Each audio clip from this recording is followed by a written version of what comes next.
Hello, today I want to give you an overview about cookidoo 3.0 and how this works. So I have now brought up the cookidoo.com.au, and if I go here into my recipes, then you will see I do have an extra folder here which is called created recipes. If I click on that, then I can see that I have now access to my own recipes that I have created. I have used so far 8 out of my 100 recipes, and these are the ones. So some of them are imported from the recipe community. These are my own recipes that I have imported. And I have here one recipe that I have imported from cookidoo, but I have tweaked it, making it my way. And this one here is a recipe actually from my mother-in-law. So that is, well, her recipe, but I don't consider her in this case as a third party because she shared that recipe with me, so I do have approval to upload this. So these are the 3 ways how we can get recipes onto cookidoo 3.0, and the way we do that is we go to the bottom and click on that green plus sign. From here we can either create a new recipe or we can import a recipe. So first I'm going to show you how to import a recipe from the recipe community. So basically we get asked to enter a URL. So I go over to the recipe community. These are my recipes from there. And today I want to import my minced garlic paste, my absolute favorite. I use that for a lot of things as seasoning. And so I just click on the link up here. I copy it, hop back into cookidoo and paste the link from the recipe community. So now I import it. And it takes a couple of seconds, and here we go. It has transferred over the image that I have uploaded already onto onto recipe community. It has transferred over the title. It has not transferred over the devices, so I can go here and say, yep, that's for TM5 and TM6. I can then from here transition to preparation time. I think it was something like 5 minutes or so. Let me have a look. Yeah, 1 minute altogether. So I can go back here and say, well, I would say that all together putting it in and mincing is about 5 minutes. So then I confirm. And well, total active time is 1 minute. So need to change that too. Active time is now also 5 minutes. Here we go. So confirming. Now it has taken that into this points here.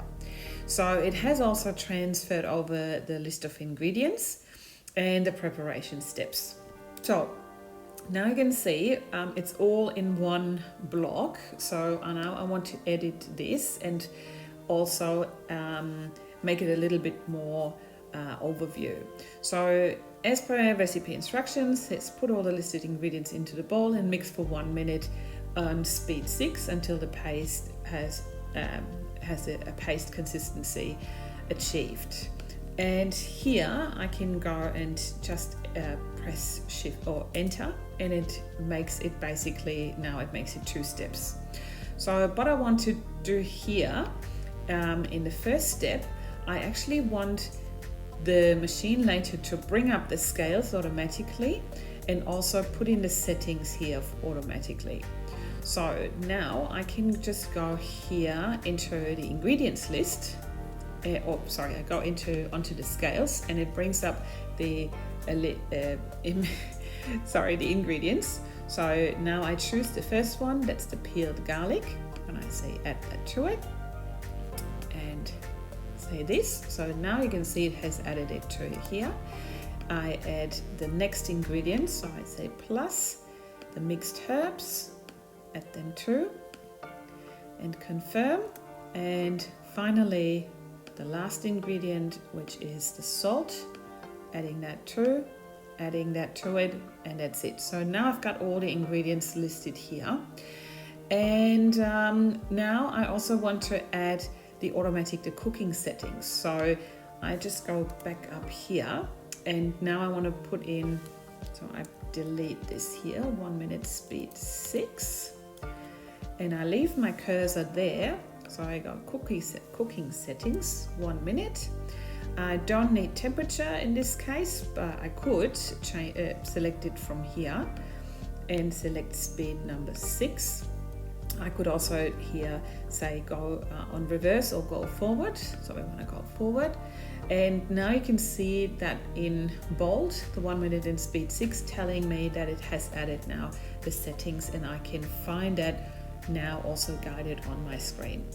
So this is this, and yeah, and this is just more information about the recipe. So all I need to do is click on confirm, and then I have uploaded my recipe with the guided recipe steps. So that was the first one. The second way is, now I'm done. The second way is I can go into cookidoo and copy a recipe that I want to transfer or want to tweak to my own liking. So I have one recipe in mind, and that's the Mexican chicken soup. And let's go into here. There was a certain one. I don't know if I can find it right now. Obviously I can't, doesn't matter. So we just pick a recipe, one of them. And now I can just copy that and go back into my recipes, into my created recipes, plus, and now I say import a recipe and put in that cookidoo link. So now we can see, so when I do this, it has added the devices and prep time, total time already. And now I can see that also the other settings have automatically been transferred over. So you can see already here the bold ones, meaning these are programmed steps, they are already in here. So for example, if I don't like an ingredient, so that's the reason basically why we would tweak cookidoo recipes. Here it says 4 sprigs of coriander, and that would, for me, I am a coriander hater. I would definitely just delete that, so I'm not getting tempted, or if someone else in the family cooks it, they don't get tempted to ruin my dish with coriander. And also I could just make any other changes to the recipe that I like, and then I say confirm, and I can even mark it here saying that is give that recipe a new name and say Jenny's way. Then it is clear it's not the original recipe that I found on cookidoo, but it's my way, and I say done. And the third way of putting up recipes is here, so I can create my own recipe. So instead of putting up a link, I put in here a title saying, I don't know, Jenny's butter chicken.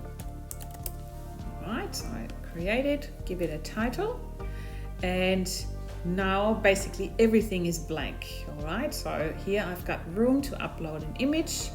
I can, well, since I'm programming that for a TM6, I can add the preparation time and so on.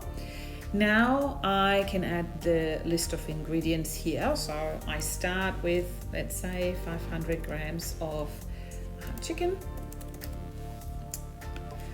and so on, and I add the next ingredients as I go. I don't have the recipe right now, but here then I can add the first step, and I could then say, I don't know, weigh in the ingredients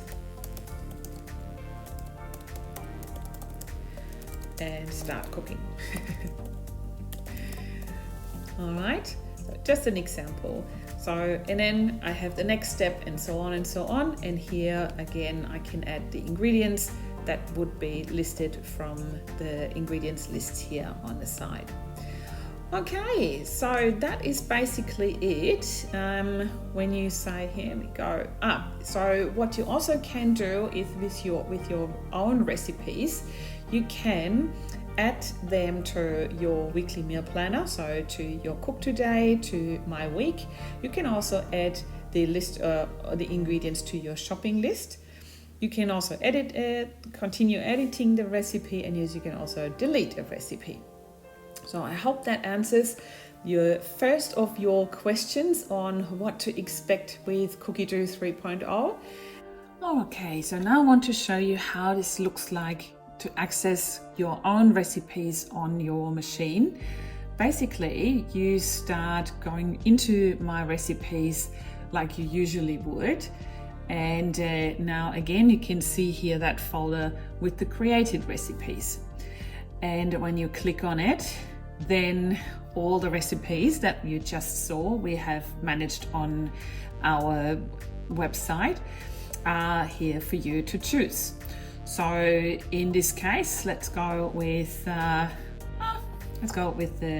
Jenny's best mashed potato recipe. So you click on it, and you will notice it has a yellow line here on the bottom. Again, like with all the other recipes, you can scroll further down and you will see a familiar picture here with the ingredients on one side and the preparation steps here on the other side. You will always see that your name, and if you have uploaded a photo of yourself, that will also be here. And it will tell you it's not an official cookidoo recipe, it's one that you have imported yourself. So it's a user-created recipe. So all we do is we go and click on Start Cooking, and again it will tell you it's not an official recipe, forward recipe, and that you always get reminded to follow the general safety instructions here. Good. How we do this, we click on the side, and here you can see we've got the ingredients and the steps in here. They're highlighted in green if they are available. So let's have a look. So this is how this looks like, right? You got your list of ingredients that the machine wants you to weigh in. So instead of next, we get them all here in one go. And let's say you start weighing in your potatoes, and once they're in, you click on tare, and then you weigh in the 280 grams of milk, again tare, and so on. Once you've done that, you cross this out, and you then follow the next step. And here the settings would be 25 minutes, 100 degrees. You can see it's green highlighted there, meaning the settings are available here for you. So once that has cooked, then we go over to the side, and in this case the dish is already finished. I think there's a little bit more work to be done, but basically I just want to give you a quick overview how you can access your guided recipes on your TM6 screen and how this looks like.